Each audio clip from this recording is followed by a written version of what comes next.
Imagina esto. Un sacerdote con sotana impecable, voz suave y modales de salón, se inclina sobre un micrófono y, en vez de pedir silencio, para rezar, lanza una frase que suena a blasfemia para los poderosos. Que el amor al prójimo no se demuestra con limosnas, sino cambiando un país entero. Afuera, Bogotá respira incienso y pólvora. Adentro, en la mente de Camilo Torres Restrepo, el tiempo ya empezó a correr como una cuenta regresiva, aunque nadie lo sabe todavía. Nace el 29 de febrero de 1929, un día que aparece en el calendario solo cada 4 años, como si desde el inicio su vida estuviera marcada por lo excepcional y lo incómodo. Crece en una Colombia donde el apellido pesa, la iglesia ordena y la política divide familias como un machete. Su hogar pertenece a la clase alta bogotana. Educación cuidada, conversaciones formales, expectativas claras. Pero incluso en esa comodidad hay grietas. Sus padres se separan cuando él es niño, y esa fractura íntima le deja una lección silenciosa. Las estructuras que parecen eternas también se rompen. Camilo estudia en el Liceo de Cervantes con disciplina y brillo intelectual. Es un joven que observa más de lo que presume. En las calles, el país se tensa. La violencia partidista no es un rumor, es un paisaje. En 1948, cuando asesinan a Jorge Eliezer Gaitán, Bogotá estalla. El Bogotazo convierte la ciudad en un incendio. Vidrios rotos, humo negro, gritos que rebotan en las paredes. Para un muchacho de 19 años, esa escena no es solo historia.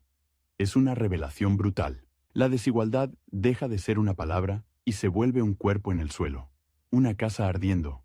Una multitud que ya no cree en promesas. En esos años, Camilo intenta un camino que parece lógico para alguien de su entorno. Estudia Derecho en la Universidad Nacional. Pero el derecho, con su lenguaje de códigos y formalidades, le sabe a distancia cómo hablar de justicia en un país donde la justicia llega tarde o no llega. La pregunta lo muerde por dentro. Y entonces aparece la decisión que desconcierta a muchos. Entra al seminario, no como escape, sino como búsqueda. En 1954 ingresa al Seminario Conciliar de Bogotá. La sotana no le apaga la inquietud, se la afila. La Colombia de mediados del siglo XX es un tablero donde las élites se reparten el poder y los pobres cargan el peso. La iglesia, enorme y respetada, también está atravesada por tensiones. Entre la caridad tradicional y una nueva sensibilidad social que empieza a asomarse, Camilo se ordena sacerdote en 1954. Y desde el inicio, su sacerdocio tiene una marca. No le basta con consolar. Quiere entender. No le basta con predicar. Quiere medir la realidad con instrumentos, con datos, con nombres y apellidos. Por eso, cuando tiene la oportunidad, viaja a Bélgica. En 1958 se instala en Lovaina para estudiar sociología en la Universidad Católica de Lovaina. El contraste es un golpe de aire frío. Europa discute reconstrucción, clases sociales, movimientos obreros, teorías que intentan explicar por qué unos nacen con todo y otros con nada. Camilo absorbe ese mundo con hambre. No se convierte en un académico encerrado. Se convierte en un sacerdote que aprende a mirar la pobreza como estructura, no como accidente. En Lovaina, la fe y la sociología se le mezclan como dos ríos que, en vez de chocar, se potencian. La religión deja de ser solo altar. Se vuelve pregunta política. ¿Qué significa amar al prójimo cuando el prójimo vive condenado por un sistema?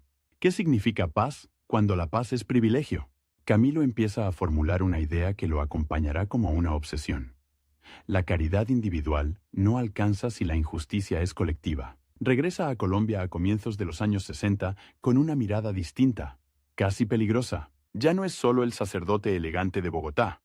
Es un sociólogo con herramientas para desnudar la realidad. Se vincula a la Universidad Nacional y participa en la creación de espacios de investigación social. En un país donde muchos prefieren no contar a los pobres para no verlos, él quiere contarlos, escucharlos, describirlos con precisión. La sociología para Camilo no es un lujo intelectual, es un arma moral. Pero el país que encuentra está atrapado en un pacto que promete estabilidad y al mismo tiempo congela la democracia. El Frente Nacional, acuerdo entre liberales y conservadores para turnarse el poder, busca frenar la violencia partidista. Pero también cierra la puerta a otras fuerzas políticas. Para muchos es orden, para otros es una jaula. Camilo ve el efecto en la calle. La gente común siente que vote o no vote. Todo está decidido arriba. Y cuando la política se vuelve un club privado, la desesperación busca otras salidas. Camilo empieza a hablar. Y cuando Camilo habla, incomoda. No grita. Argumenta. No insulta. Señala. Sus sermones y conferencias se llenan de imágenes concretas. Niños sin escuela, barrios sin agua, campesinos expulsados, obreros sin derechos. No presenta la pobreza como destino, sino como resultado. Y eso, en una sociedad acostumbrada a culpar al pobre de su pobreza, suena a provocación. Su figura se vuelve un imán. Estudiantes, trabajadores, creyentes inquietos, incluso personas alejadas de la iglesia, lo escuchan porque no habla desde una torre. Habla como si la fe tuviera barro en los zapatos. En esos años, Camilo se acerca a movimientos sociales y a sectores que buscan reformas profundas. No es un agitador improvisado. Es un hombre que intenta construir puentes entre mundos que se desprecian. Quiere que la iglesia mire de frente a los marginados. Quiere que la política deje de ser un pacto entre apellidos. Y ahí aparece el conflicto real que lo marcará. La tensión con la jerarquía eclesiástica y con el orden político establecido. Camilo no inventa enemigos. Los encuentra en la estructura misma. Para muchos dentro de la iglesia, un sacerdote debe ser obediente, discreto, espiritual. Para Camilo, lo espiritual sin justicia es una máscara. Esa diferencia no es un debate académico. Es una batalla por el sentido de su vocación. Mientras tanto, el país se radicaliza. La Revolución cubana ha encendido imaginarios en toda América Latina. En Colombia surgen guerrillas, y el Estado responde con fuerza. La palabra subversión se convierte en etiqueta para silenciar. En ese clima, cualquier sacerdote que hable de desigualdad corre el riesgo de ser señalado. Camilo lo sabe, y aún así, sigue. En 1964, su voz ya es demasiado visible para ser ignorada. Sus intervenciones públicas, su cercanía con sectores populares y su insistencia en la necesidad de cambios estructurales lo ponen bajo vigilancia y presión. La Iglesia, que teme perder control y teme ser asociada con la agitación política, empieza a marcarle límites. Camilo siente cómo se estrecha el margen. Cada palabra puede ser usada en su contra. Cada gesto puede convertirse en expediente. Pero él no se detiene. En vez de retroceder, busca organizar. Empieza a impulsar la idea de un frente amplio, una unión de fuerzas populares que rompa el cerco del Frente Nacional. No quiere una revolución romántica, quiere una mayoría social capaz de disputar el poder por vías políticas. Su apuesta es peligrosa porque toca el nervio del sistema, la exclusión. Y entonces, como en una historia donde el protagonista descubre que el reloj estaba corriendo desde el principio, Camilo empieza a sentir que el tiempo se le acorta, no por una enfermedad visible, sino por la suma de presiones. La jerarquía que lo llama al orden, el Estado que sospecha, los medios que lo caricaturizan, los sectores conservadores que lo ven como traidor. Cada día que pasa, su espacio para actuar como sacerdote y como líder social se reduce. Aún así, hay algo en él que no se quiebra. La convicción de que la fe no puede ser neutral frente al sufrimiento. En sus palabras, el amor eficaz no es un sentimiento. Es una acción que transforma estructuras. Esa idea, simple y explosiva, lo convierte en una figura imposible de encajar. Para unos es un santo moderno, para otros un peligro con sotana. Y mientras Bogotá sigue con su rutina de misas, oficinas y cafés, Camilo camina por una cuerda floja. Todavía viste como sacerdote, todavía celebra, todavía enseña, pero ya está entrando en una zona donde cada paso tiene costo. Lo que comenzó como una búsqueda personal, un joven de familia acomodada que quiso servir, se está convirtiendo en una confrontación abierta con el país real. Y lo más inquietante es que Camilo, con su calma característica, parece dispuesto a pagar el precio, aunque ese precio sea quedarse sin tiempo. La jaula se cierra sin hacer ruido. No es una puerta que se azota. Es un cerco que se aprieta con sonrisas, con cartas fraternales, con llamadas a la prudencia. Camilo lo siente en el cuerpo. Cada vez que sube a un púlpito o a una tarima universitaria, hay ojos que ya no escuchan para entender, sino para registrar. Y en Colombia, cuando te registran, es porque alguien está decidiendo cuánto te queda de aire. A comienzos de 1964, Camilo Torres Restrepo ya no es solo el sacerdote brillante que volvió de Lovaina con ideas nuevas. Es un nombre que circula en pasillos de ministerios, en redacciones, en sacristías, un nombre que provoca una reacción casi física. Unos se acercan como si hubieran encontrado una brújula. Otros se apartan como si tocarlo quemara. Él sigue con su rutina de profesor y sacerdote. pero la rutina se vuelve un escenario de tensión permanente. En la Universidad Nacional, su presencia atrae estudiantes que no quieren más discursos vacíos. En barrios y reuniones, su palabra se vuelve una chispa. Y en la jerarquía eclesiástica, su figura empieza a leerse como un problema de orden. El país vive bajo el Frente Nacional, ese pacto que promete paz a cambio de turnarse el poder. En la superficie, suena a sensatez, alternancia, estabilidad, fin de la guerra partidista. Pero por debajo, la democracia se siente como un teatro con entradas reservadas. Camilo lo dice sin adornos. Si la mayoría no puede decidir, la política se convierte en una máquina de frustración. Y la frustración, cuando se acumula, no se queda quieta. Se vuelve rabia, se vuelve clandestinidad, se vuelve pólvora. En ese clima, Camilo insiste en una idea que parece simple y por eso mismo resulta explosiva. El amor eficaz. No el amor como consuelo, no el amor como limosna, sino el amor como transformación real de las condiciones de vida. Lo repite con una serenidad que desconcierta, porque no habla como un incendiario, habla como alguien que ya hizo las cuentas. Y cuando un sacerdote empieza a hablar de estructuras, de poder, de mayorías, de organización popular, la pregunta que se instala en los oídos de los poderosos es una sola: ¿a quién está obedeciendo? La respuesta, para Camilo, es incómoda, a su conciencia y a su lectura del Evangelio, pero para otros, esa respuesta no basta. Empiezan las presiones. No siempre son amenazas directas. A veces son invitaciones a no meterse en política, recordatorios de obediencia, advertencias sobre el escándalo. La Iglesia colombiana, atravesada por el miedo a ser asociada con la subversión, mira con recelo a un sacerdote que se mezcla con estudiantes, obreros, campesinos, y que además tiene el prestigio intelectual para sostener lo que dice. Camilo no es un improvisado, y eso lo vuelve más peligroso. En 1964 y 1965, su apuesta se vuelve más concreta: construir un frente amplio de fuerzas populares que rompa el cerco del Frente Nacional. No es un capricho personal, es una estrategia. Camilo entiende que la indignación dispersa no cambia nada, que la protesta sin organización se agota, que la política, si no se disputa, se hereda. Empieza a hablar de unidad, de sumar sectores distintos: estudiantes, sindicatos, movimientos barriales, campesinos, cristianos comprometidos, liberales inconformes, gente que no se reconoce en el reparto de siempre. La palabra frente, en Colombia, tiene un eco particular.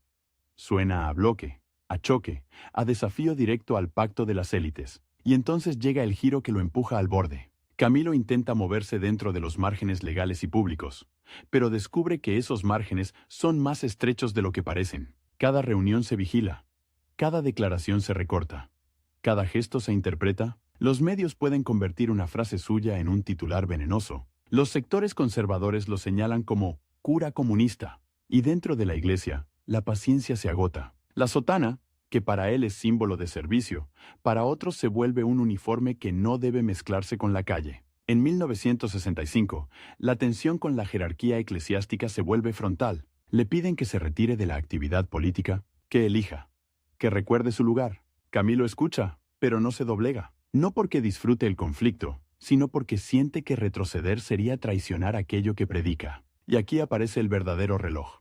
No es un reloj de enfermedad, ni de vejez. Es un reloj institucional. Un conteo regresivo que se activa cuando una institución decide que ya no te puede contener. Camilo entiende que le están dando un ultimátum. O se calla, o lo callan. La presión no viene solo de la Iglesia. El Estado también observa.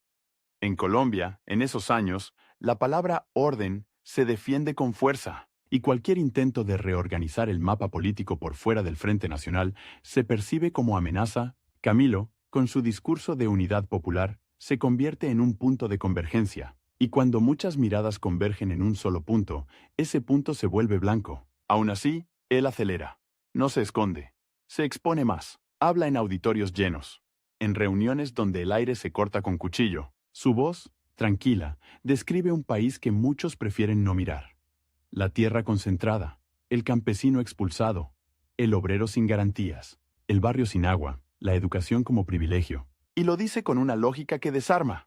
Si el sistema produce miseria, entonces la moral no puede limitarse a pedir paciencia. La moral tiene que intervenir en el sistema. En ese momento, su figura se vuelve un puente, y al mismo tiempo, una grieta. Un puente, porque logra que personas muy distintas se sienten a escucharse. Una grieta porque su sola presencia revela la fractura. La iglesia que quiere ser guía espiritual, pero teme el conflicto social. El Estado que habla de democracia, pero restringe la competencia. Las élites que hablan de paz, pero administran desigualdad. Camilo no inventa esa fractura, la ilumina. Y la luz, a veces, duele más que la oscuridad. El Frente Unido, así empieza a conocerse su iniciativa, toma forma como un llamado a la organización popular. Camilo escribe, convoca, articula. No es un partido tradicional, es una plataforma de unidad. Y ahí aparece otro giro inesperado. Cuanto más intenta construir una salida política amplia, más se le cierran las puertas institucionales. Es como si el sistema tuviera un reflejo automático. Tolera la crítica mientras sea individual, pero se alarma cuando la crítica se convierte en estructura. Cuando la crítica empieza a sumar gente, la jerarquía eclesiástica da un paso decisivo. Le exigen que abandone su actividad política. Camilo se enfrenta a una decisión que lo desgarra. Seguir siendo sacerdote bajo obediencia estricta, o seguir su camino de compromiso social hasta las últimas consecuencias. No es una elección abstracta, es una elección que implica perderlo todo.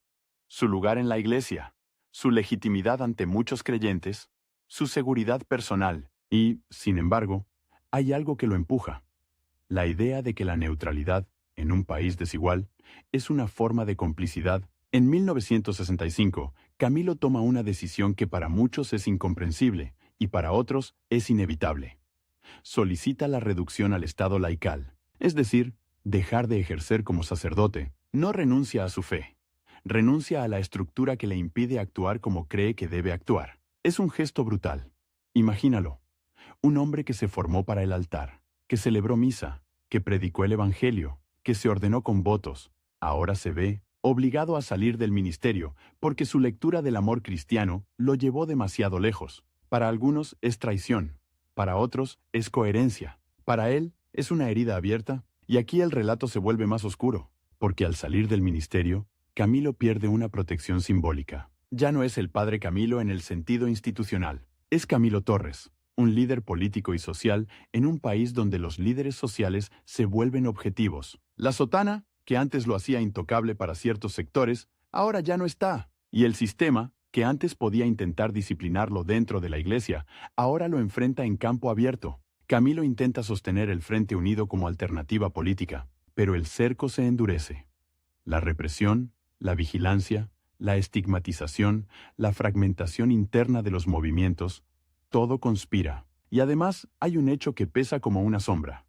En Colombia ya existen guerrillas activas, y el Estado responde con doctrina de seguridad. En ese contexto, cualquier proyecto popular amplio corre el riesgo de ser empujado hacia la clandestinidad. Aunque no lo busque, Camilo lo sabe. Y aún así, insiste en que la unidad es la única salida para evitar que la desesperación se convierta en guerra sin fin. Sin embargo, la realidad le muerde los talones. Los espacios legales se reducen. Las posibilidades de competir políticamente se ven bloqueadas por el pacto bipartidista. La gente que lo sigue empieza a preguntarse cuánto tiempo más se puede esperar. Y Camilo, que siempre habló de eficacia, se enfrenta a la pregunta más peligrosa de todas. ¿Qué hacer cuando el camino institucional está cerrado? El tiempo se convierte en un enemigo visible. No es una metáfora, es una sensación diaria. Camilo siente que cada semana que pasa, el Frente Unido puede desinflarse, ser infiltrado, ser aplastado, ser ridiculizado. Siente que la ventana histórica se está cerrando, y en esa presión aparece el giro más dramático.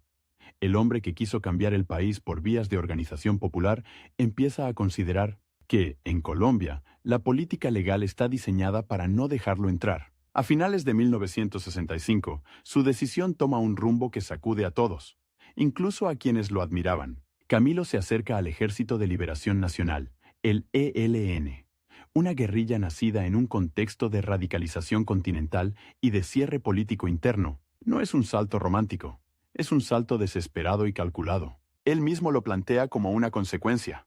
Si no hay vías reales para que el pueblo llegue al poder, entonces el conflicto se traslada a otro terreno. Para muchos, es el punto de no retorno. Para otros, es la confirmación de que el sistema empuja a sus opositores hacia la guerra. La imagen es potente y casi cinematográfica. El intelectual bogotano, el sociólogo formado en Europa, el ex sacerdote que hablaba con signos calma en auditorios, ahora se interna en la clandestinidad.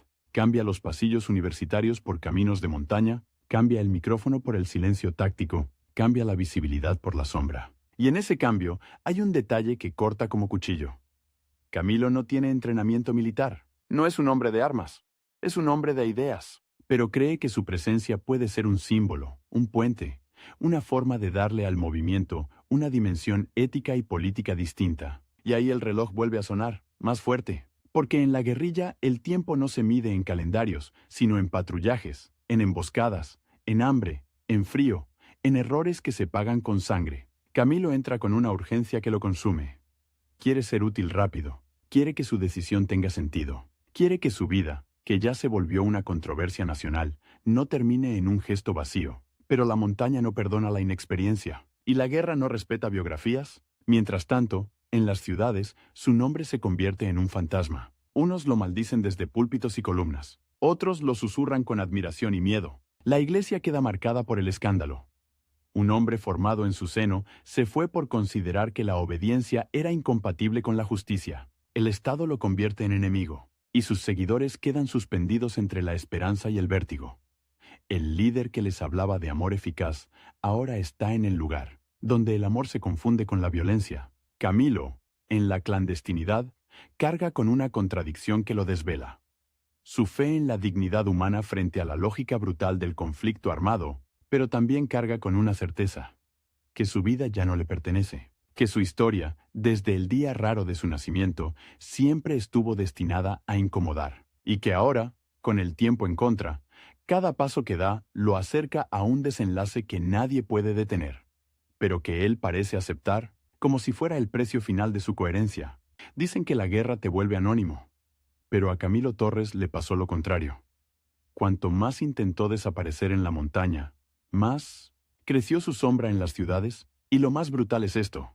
Él entró al ELN sin saber disparar bien, sin cuerpo de soldado, con la cabeza llena de evangelio y sociología, y con un reloj interno que no le daba tregua. No era solo el miedo a morir, era el miedo a no alcanzar a ser útil, a que su salto, el más irreversible, quedara como un gesto teatral, una derrota moral, una nota al pie. En los primeros días de clandestinidad, Camilo aprende lo que ningún libro enseña. El silencio pesa. No es el silencio de una iglesia vacía. Es el silencio de quien sabe que una tos puede delatar un campamento, que una fogata mal tapada puede atraer un helicóptero, que una huella en el barro puede ser sentencia. El hombre que antes llenaba auditorios con frases exactas, ahora mide cada palabra, porque en la guerra una palabra puede dividir un grupo o encender una sospecha, y sin embargo, su presencia no es decorativa. El ELN lo recibe como un símbolo vivo. El cura que se fue por los pobres, el intelectual que rompió con la comodidad, el rostro que puede hablarle a un país que todavía cree que la rebeldía es solo delincuencia. Pero el símbolo tiene un precio. Camilo no puede ser solo el que habla. Tiene que cargar, caminar, aguantar hambre, aprender disciplina militar. Y ahí aparece el primer choque real, el conflicto íntimo que lo persigue como un animal. Su idea del amor eficaz frente a la lógica de la guerra. Porque en la montaña el amor no se pronuncia, se prueba. Se prueba compartiendo el último bocado, cuidando a un compañero enfermo, obedeciendo órdenes que a veces no entiendes. Y también se prueba en el borde más oscuro. Aceptar que el enemigo no es una abstracción, sino un cuerpo que respira del otro lado. Camilo intenta adaptarse con una mezcla extraña de humildad y urgencia. Humildad porque sabe que es novato. Urgencia porque siente que el tiempo se le escurre. En la ciudad, su nombre ya está siendo usado por todos. Por el Estado como trofeo futuro. Por la prensa como escándalo. Por sectores. De la iglesia como advertencia. Por estudiantes como bandera. Y él, allá arriba, no puede controlar nada. Esa impotencia lo muerde. Él, que siempre quiso organizar, articular, unir, ahora depende de rutas, claves, señales, decisiones tomadas en segundos. Mientras tanto, el país se endurece. El Frente Nacional sigue funcionando como un candado político. Alternancia pactada, oposición reducida, participación popular limitada. Y en ese clima, la insurgencia se vuelve para muchos una palabra inevitable, aunque sea una palabra que asusta, Camilo no llega al ELN como un romántico de la violencia. Llega como alguien que cree que el cierre institucional empuja a la gente hacia el abismo. Su apuesta, incluso allí, sigue siendo política. Que la lucha armada no sea solo fusil, sino también proyecto de país, ética, organización. Quiere que el ELN no se convierta en una máquina de venganza, sino en una fuerza con horizonte social. Pero la realidad del grupo es más áspera que cualquier manifiesto. Hay tensiones internas, desconfianzas, necesidades materiales. Hay jóvenes que vienen de la rabia, no de la teoría. Hay mandos que piensan en sobrevivir antes que en convencer. Y Camilo, con su prestigio, también incomoda. Algunos lo ven como un activo, otros como un riesgo. Porque un hombre tan conocido atrae persecución, porque su presencia puede delatar, porque su figura puede eclipsar a otros. En la guerrilla, incluso la admiración puede ser peligrosa. Y aún así, Camilo insiste en lo que sabe hacer. Hablar con sentido. No discursos largos, sino conversaciones que ordenan el caos. En noches frías, cuando el campamento se apaga y solo queda el crujido de ramas, él intenta explicar por qué está allí sin convertirlo en sermón. Habla de Colombia como un país partido.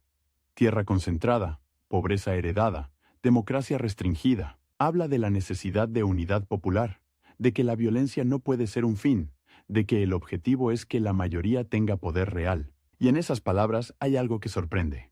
No suena a odio, suena a determinación triste, como si hubiera llegado a una conclusión que no quería. El reloj, sin embargo, no se detiene. Camilo sabe que su entrada al ELN no es un secreto por mucho tiempo. Sabe que lo buscan. Sabe que su captura sería un espectáculo. Y sabe algo peor. Que su muerte sería un mensaje. En Colombia, los mensajes se escriben con sangre para que nadie los olvide. Él lo entiende. Y por eso quiere acelerar su aprendizaje. Participar, no ser carga. Quiere demostrar que no fue a la montaña a esconderse, sino a comprometerse. En ese punto, ocurre un giro que casi nadie imagina cuando piensa en él. Camilo no se convierte en un comandante carismático que dirige batallas. Se convierte más bien en un hombre que lucha contra su propia inexperiencia. La guerra no le concede el tiempo de madurar. No hay proceso. Hay prueba inmediata, marchas largas, botas que destrozan los pies, hambre que vuelve irritable a cualquiera, órdenes que se cumplen aunque duelan. Y en medio de todo, la conciencia. ¿Cómo sostener la idea de dignidad humana cuando el entorno te empuja a deshumanizar? A comienzos de 1966, la presión militar sobre las guerrillas se intensifica. El Estado quiere resultados, quiere mostrar control, quiere cortar de raíz lo que considera contagio. Y Camilo, por su valor simbólico, se vuelve una pieza demasiado grande para dejarla suelta. En la montaña, cada movimiento se vuelve más riesgoso. La información circula como veneno. Rumores de patrullas, de delaciones, de cercos. El aire se llena de esa electricidad que precede a una tormenta. Todos sienten que algo se acerca, pero nadie sabe cuándo ni por dónde. Camilo recibe su primera misión de combate real, y aquí la historia se vuelve casi insoportable por lo concreta. No hay épica limpia, no hay música heroica, hay nervios, hay manos que sudan, hay un arma que pesa más de lo esperado, hay un cuerpo que no está entrenado para correr con equipo, hay un hombre que, hasta hace poco, era reconocido por su voz, y ahora debe aprender a no usarla. El 15 de febrero de 1966, en Patio Cemento Santander, se produce el choque, un enfrentamiento con el ejército. Un instante donde todo lo que Camilo fue, sacerdote, sociólogo, agitador político, símbolo, se comprime en segundos. La versión esencial es brutal. Camilo muere en su primer combate. Primer combate. No hay campaña larga, no hay acumulación de victorias o derrotas. Hay un debut y un final. Como si el destino hubiera estado esperando ese punto exacto para cerrar el círculo con violencia. La imagen es dura de sostener.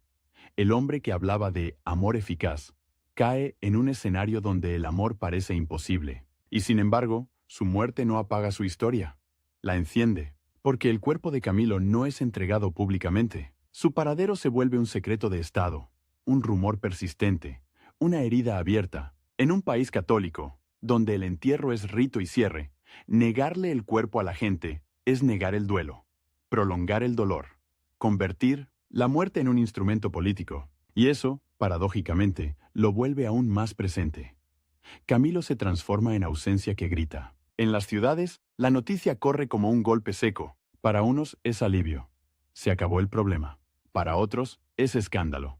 Murió un sacerdote en la guerrilla. Para muchos jóvenes es una mezcla de rabia y fascinación. Si él llegó hasta ahí, ¿qué nos queda a nosotros? Y para la Iglesia, el caso se vuelve una sombra incómoda que no se puede exorcizar con facilidad. Porque Camilo no fue un ateo armado. Fue un creyente que llevó su fe a un límite que la institución no quiso acompañar. El Estado, por su parte, intenta controlar el relato, convertirlo en ejemplo disuasivo. El que se sale del camino termina así. Pero el relato se les escapa de las manos, porque Camilo no encaja en el molde del criminal común. Su biografía es demasiado sólida, demasiado pública, demasiado argumentada. No era un desconocido con un alias, era un hombre con nombre y apellido, con estudios, con textos, con homilías, con una idea fija, que la política debía servir a la mayoría. Y cuando alguien así muere, la pregunta no es solo ¿qué hizo?, sino ¿qué lo empujó? Ahí está el verdadero incendio. Su muerte obliga a mirar el cierre político, la desigualdad, la represión, la incapacidad de las élites para abrir espacios reales. Obliga a mirar el Frente Nacional como un pacto que estabiliza arriba y asfixia abajo. Obliga a mirar a la Iglesia y preguntarle por qué un sacerdote sintió que para ser fiel al Evangelio tenía que salir de la institución. Obliga a mirar a la juventud y entender por qué tantos estaban dispuestos a jugarse la vida. Y aparece otro giro, silencioso pero decisivo. Camilo, que buscaba unidad popular por vías amplias, termina siendo apropiado por bandos distintos. Unos lo convierten en mártir revolucionario, otros lo reducen a cura guerrillero para descalificarlo, otros intentan rescatar solo al sociólogo, como si el resto fuera un error. Pero Camilo no cabe en recortes. Su vida fue precisamente una pelea contra los recortes, contra la fe sin justicia, contra la política sin pueblo, contra la caridad sin transformación. En los días posteriores, su nombre se vuelve contraseña. Se cita en asambleas estudiantiles, en reuniones clandestinas, en conversaciones de familia donde alguien baja la voz por miedo. Se imprime en panfletos, se escribe en paredes, se pronuncia con cuidado, como si fuera una chispa. Y esa chispa tiene un efecto extraño. No solo radicaliza, también obliga a pensar, porque Camilo no dejó solo una muerte. Dejó una pregunta que no se deja matar. ¿Qué significa amar eficazmente en un país donde la mayoría vive sin poder? El tiempo, ese enemigo que lo empujó, termina ganando la carrera biográfica. Camilo muere joven, a los 36 años, pero pierde la guerra del olvido, porque su historia queda suspendida, sin cuerpo, sin tumba pública, sin cierre. Y cuando no hay cierre, la memoria se vuelve insistente, como un tambor lejano que no deja dormir. En la montaña, su caída también deja una marca interna. Para el ELN, Camilo se convierte en símbolo de legitimidad y sacrificio, pero también en recordatorio de fragilidad.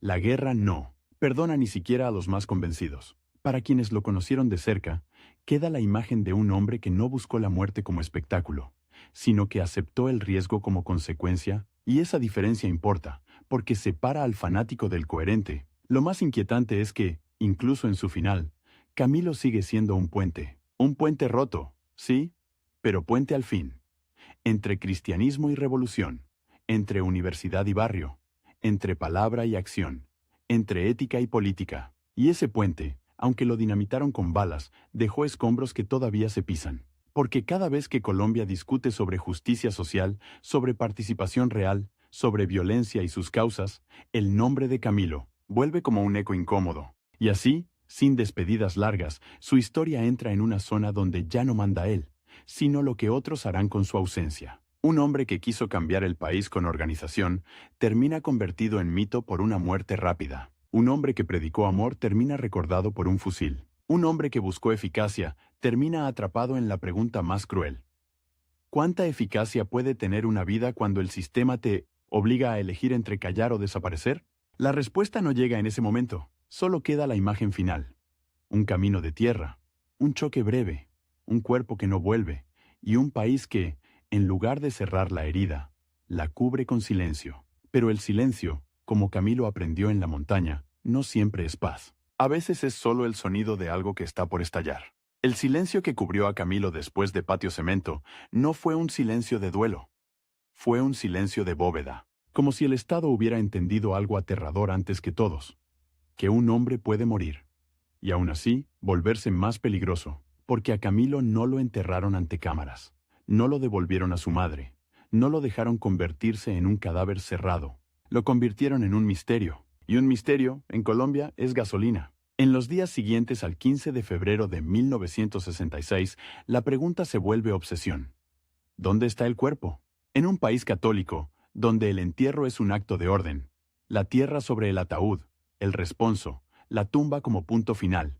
Negar el cuerpo es negar el final. Es prolongar la historia a la fuerza. Y eso fue exactamente lo que ocurrió.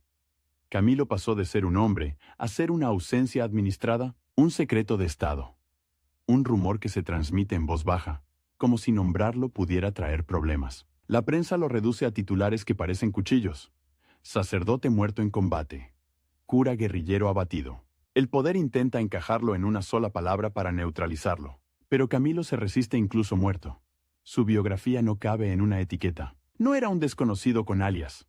Era un sociólogo formado, un sacerdote con homilías que todavía circulaban, un organizador político que había intentado, antes del fusil, construir una unidad popular amplia. Por eso la muerte no apaga la discusión, la enciende, porque si alguien como él terminó en la montaña, la pregunta ya no es solo moral, es política, social, histórica. ¿Qué clase de país empuja a un cura a elegir la clandestinidad? Y entonces llega el primer giro inesperado de su vida después de la vida. Camilo empieza a multiplicarse en versiones. Cada sector toma un pedazo y lo exhibe como si fuera el todo. Para algunos, se vuelve mártir revolucionario, una figura casi sagrada de la insurgencia. Para otros, es el ejemplo perfecto de lo que pasa cuando te sales del camino. Una advertencia para disciplinar a estudiantes, sacerdotes, jóvenes, líderes barriales. Para ciertos sectores de la iglesia, su nombre se vuelve una incomodidad que se intenta encerrar en el archivo. Mejor no hablar demasiado. Mejor no abrir esa herida. Y sin embargo, cuanto más intentan guardarlo, más aparece. En panfletos, en murales, en asambleas universitarias, en conversaciones familiares donde alguien baja la voz al pronunciar Camilo, la ausencia del cuerpo se convierte en un símbolo brutal. No hay tumba pública que visitar. No hay lugar donde llorar sin miedo. Y esa falta de lugar produce algo extraño. La memoria se vuelve itinerante. Camilo no está en una lápida. Está en la calle, está en la consigna, está en la discusión, está en el choque permanente entre fe y política, entre caridad y justicia, entre reforma y revolución. Su muerte, en vez de clausurar su influencia, la desata. En el ELN, su figura adquiere un peso inmediato, no solo por lo que fue, sino por lo que representa. El puente entre cristianismo y rebeldía, entre universidad y barrio, entre palabra y acción. Su nombre se vuelve bandera interna, legitimidad, relato de sacrificio, pero también, silenciosamente, se vuelve recordatorio de fragilidad. La guerra no perdona ni siquiera a los símbolos, y esa lección es amarga, porque Camilo no murió después de una larga trayectoria militar. Murió en su primer combate. Esa imagen, la del debut que es final, queda clavada como una espina. La historia no le dio tiempo. El reloj que lo perseguía, ese límite que él sentía en el pecho, terminó imponiéndose con una crueldad matemática. Mientras tanto, en la iglesia colombiana, el caso Camilo se vuelve una prueba de fuego. No se trata solo de un sacerdote que dejó el ministerio. Se trata de un sacerdote que lo hizo invocando el Evangelio, hablando de amor eficaz, denunciando estructuras de injusticia. Su figura obliga a una pregunta que incomoda a la institución. ¿Hasta dónde llega la obligación cristiana frente a la miseria? ¿Dónde termina la caridad y empieza la transformación? En América Latina, esos años son de tensión creciente. El Concilio Vaticano II ha abierto ventanas, y en muchos lugares se discute una iglesia más cercana a los pobres. Camilo, incluso muerto, empuja esa discusión hacia el borde. Para algunos, es un exceso imperdonable. Para otros, es un espejo que nadie quiere mirar demasiado tiempo. Y en las universidades, su nombre se vuelve chispa, no solo por la épica, sino por el argumento. Camilo no dejó únicamente una muerte, dejó una lógica.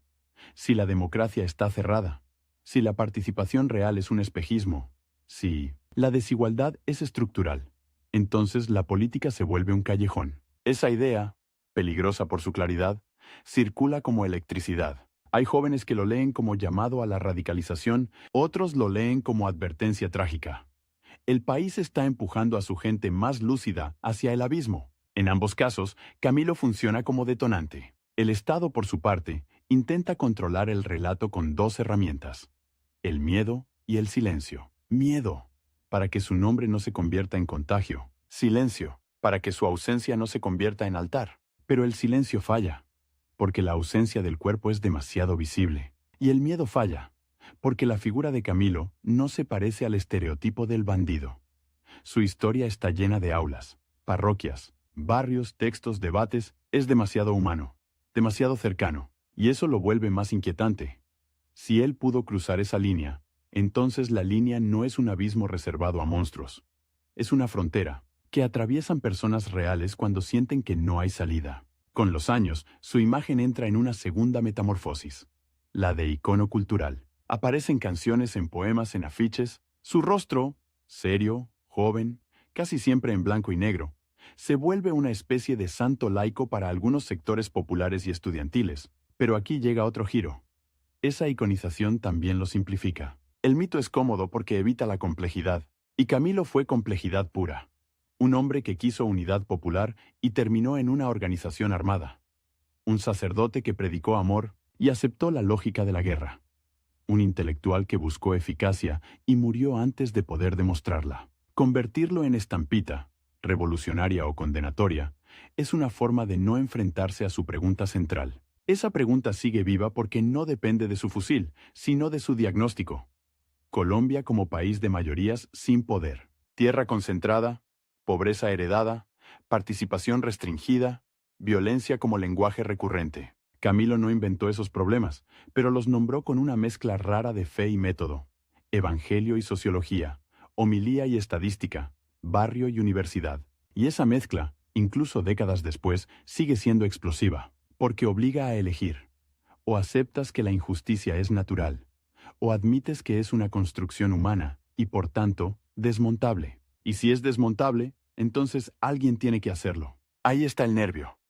La historia de su cuerpo desaparecido se vuelve, con el tiempo, una herida política. No es solo un asunto familiar o religioso.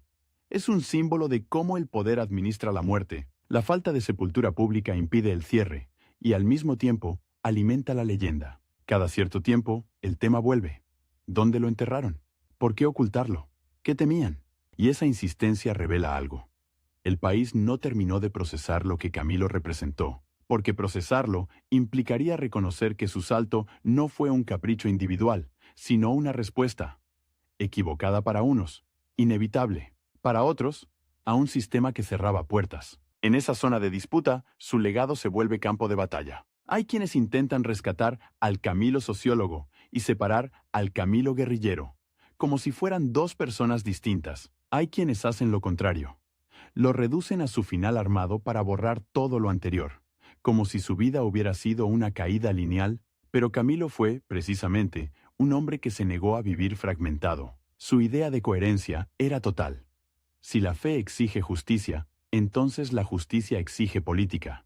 Y si la política está bloqueada, entonces hay que romper el bloqueo. Ese razonamiento, con todas sus consecuencias, es lo que lo vuelve difícil de domesticar. Y aquí aparece el último giro, el más incómodo. Camilo termina siendo un espejo para todos, incluso para quienes lo rechazan. Para la izquierda, su figura obliga a preguntarse por los límites entre ética y violencia, por el costo humano de la guerra, por la tentación de convertir el sacrificio en propaganda. Para la Iglesia, obliga a preguntarse por su relación con el poder y con los pobres, por su capacidad de escuchar el dolor social, sin reducirlo a pecado individual. Para el Estado, obliga a preguntarse por la legitimidad de un orden que necesita ocultar cuerpos para sostener su relato, y para la sociedad entera, obliga a mirar el punto donde la desesperación se vuelve decisión. Camilo no tuvo vida después del poder, porque nunca llegó a gobernar, pero tuvo algo más extraño: vida después de la muerte. Una vida hecha de ecos, apropiaciones, discusiones, silencios rotos. Su nombre se convirtió en una especie de contraseña histórica. Cada vez que Colombia vuelve a discutir sobre desigualdad, participación, violencia, iglesia, juventud, aparece Camilo como una sombra que no se deja barrer. Y sin embargo, si uno se acerca sin mitos, lo que queda no es solo un símbolo. Queda un hombre de 36 años que vivió con un límite de tiempo en la garganta. Un hombre que sintió que no alcanzaba, que quiso ser útil antes de que el país lo triturara o lo volviera inofensivo. Ese límite, ese reloj interno, fue su motor y su condena. Lo empujó a acelerar, a saltar, a no esperar. Y el país, que suele castigar a quienes no esperan, lo atrapó en el instante más crudo. La imagen final no es la del combate, ni siquiera la del cuerpo ausente. La imagen final es más inquietante. Un país intentando cerrar una historia con silencio, y fracasando, porque el silencio no fue paz, fue presión acumulada. Y Camilo, convertido en ausencia, siguió haciendo lo que hizo en vida: obligar a Colombia a escuchar lo que no quería oír,